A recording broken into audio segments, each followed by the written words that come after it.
ભાવનગર જિલ્લાના ગારિયાધાર શહેરમાં દાદી પ્રકાશમણીજીની 18મી પુણ્યતિથિ નિમિત્તે બ્રહ્મકુમારી ગારિયાધાર સેવા કેન્દ્ર દ્વારા વિશાળ રક્તદાન શિબિર યોજાઈ હતી। આ પ્રસંગે અનેક સેવાભાવી લોકોએ ઉમંગ સાથે ભાગ લીધો અને આશ્ચર્યજનક પ્રમાણમાં 77 વ્યક્તિએ રક્તદાન કર્યું। આંતરરાષ્ટ્રીય સેવા સંસ્થા પ્રજાપિતા બ્રહ્મકુમારી ઈશ્વરીય વિશ્વવિદ્યાલય દ્વારા આયોજિત આ કાર્યક્રમનો ઉદ્દેશ માનવ સેવાના ઈશ્વરીય સંદેશને પ્રસરવાનો હતો। સંસ્થાના હજારો સેવા કેન્દ્રો વિશ્વના 140 થી વધુ દેશોમાં કાર્યરત છે।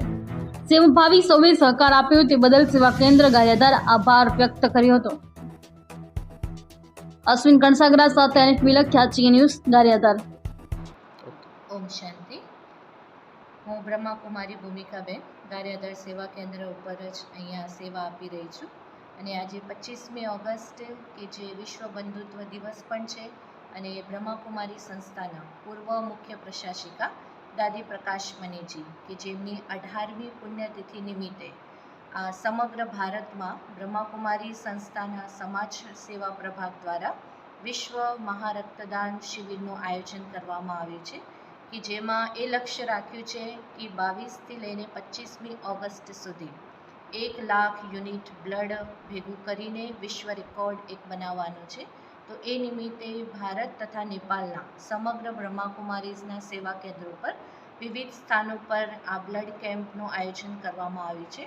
તો ગારિયાધારમાં પણ આજે આ બ્લડ કેમ્પનું આયોજન કે જે ભાવનગરથી જ રેડ ક્રોસ જે બ્લડ બેંક છે એ એમની સંસ્થા અહીંયા આવી છે અને એ નિમિત્તે અહીંયા પણ આ સુંદર કાર્યક્રમ યોજાયો છે કે જેનું ઉદ્ઘાટન આજે જ અહીંયા થયું છે અને સવારે કે જેમ કહેવાય કે સંસ્થાના અમારા જે ગારિયાધાર સેવા કેન્દ્રના મુખ્ય સંચાલિકા એવા બ્રહ્માકુમારી દીપા દીદીની અધ્યક્ષતામાં આ કેમ્પ યોજાયો છે અને ઉદ્ઘાટનમાં આપણા ગામના જ અગ્રણી એવા ગોવિંદભાઈ મોરડિયા કે જે પટેલ મેડિકલ સ્ટોરના જે માલિક છે અને સાથે સાથે ડીએલ ખૂંટ અને એ બધાની હાજરીમાં ઉદ્ઘાટન થયું અને ખૂબ સુંદર આ કેમ્પ સફળ રહ્યો કે જેમાં લગભગ 77 યુનિટ જે કહેવાય કે બ્લડ અહીંયાથી બધાએ દાન કર્યું છે અને ખૂબ સુંદર એવી સેવા થઈ છે।